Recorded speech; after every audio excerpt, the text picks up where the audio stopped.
service as a member of a board or commission for the City of Cedar Falls. The purpose of this series of videos is to provide you with a basic understanding of the nature and purpose of Cedar Falls boards and commissions and your role as a member, along with information on procedures and legal requirements.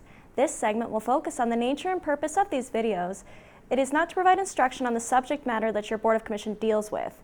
You already possess subject matter expertise, and with experience on the board or commission, you will gain additional expertise. Rather, these videos are intended as a general overview that would be relevant to all boards and commissions. The boards and commissions which serve the residents of Cedar Falls are created by the Cedar Falls Code of Ordinance. The Code of Ordinances sets forth the powers and duties of the board or commission, the number of members, the basic qualifications of members, how members are appointed, and the length of terms of members. It is recommended that you familiarize yourself with the sections of the Code of Ordinances dealing with your boards and commissions. The Code of Ordinances is available on the city's website. See the link on the screen. The city liaison to your board or commission can direct you to specific code sections.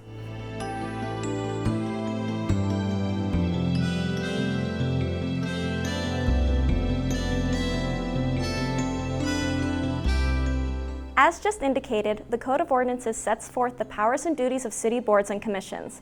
Essentially, the role of boards and commissions is to handle a particular function of city government. Boards and commissions may set policy, make recommendations to City Council, make acquisition on behalf of the city, even adjudicate contested cases. Whatever duties and responsibilities have been delegated to the boards and commissions by the Code of Ordinances or state law is the role boards and commissions serve.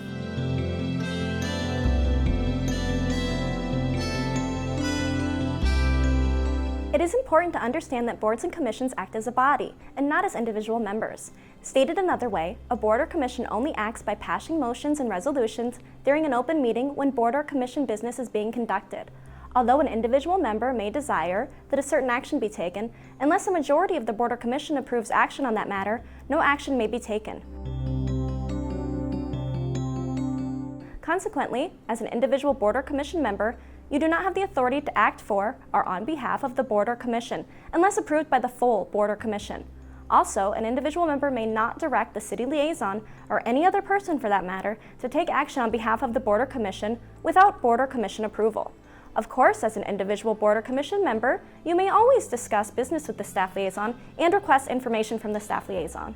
It is understood that your board or commission may establish ad hoc committees from time to time to address particular issues. That is perfectly fine. But final action on these issues should be taken by the full board or commission and not by the committee or individual committee members. A member of city staff is assigned to your board or commission as a liaison. For some boards and commissions, that staff person also may be designated as secretary of the board or commission. The role of the city liaison varies by board or commission, but generally that person assists the commission with preparing agendas for meetings, setting up and attending meetings, disseminating information, keeping minutes, and advising on meeting procedures. Please keep in mind that the city liaison is also a full-time employee with other duties, so your understanding and patience in communications with the city liaison is appreciated. Also, I should mention that one of the roles of the city attorney is to advise boards and commissions. Should you have any questions of a legal nature related to board or commission business, please feel free to let the city liaison know or contact the city attorney directly.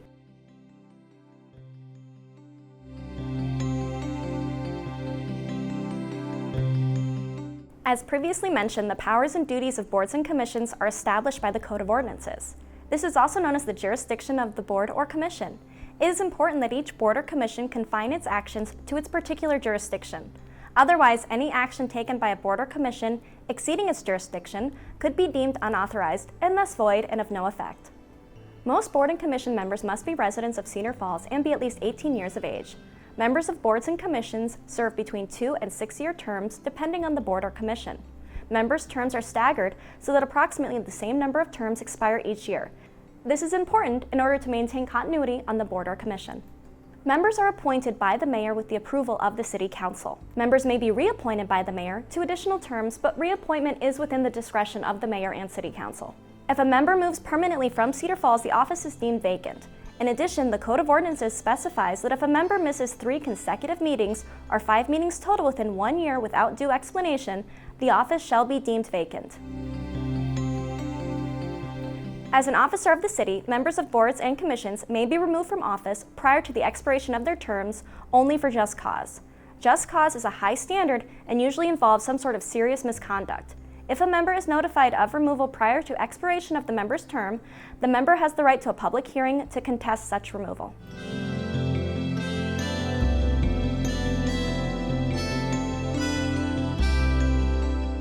Meetings of board and commissions are subject to state open meeting laws. We will have much more information on open meetings in a later segment. The basic point is that board and commission business may only be conducted during an open meeting. That is why it is very important to attend meetings regularly. Although the number of meetings per month or per year varies considerably between boards and commissions, each meeting is important. That is the only time where your input can be considered by the full board or commission.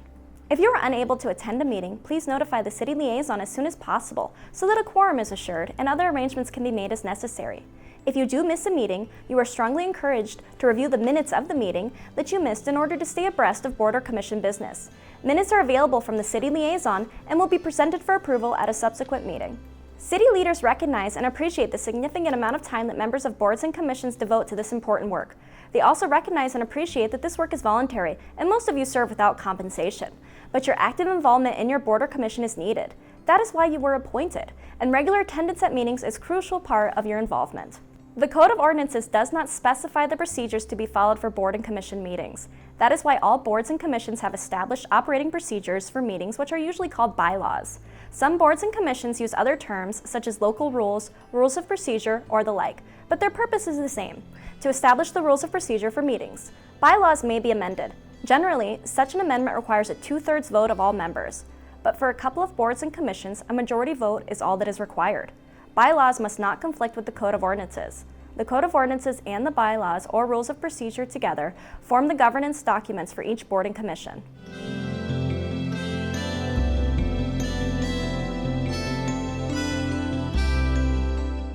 Sometimes bylaws or rules of procedure address other matters, such as election of a chair and vice chair, establishing a quorum, the date and time of meetings, and how often meetings are held.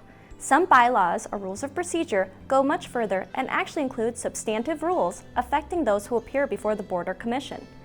It is strongly recommended that you familiarize yourself with the bylaws or rules of procedure for your particular board or commission. Once again, these are available from the city liaison.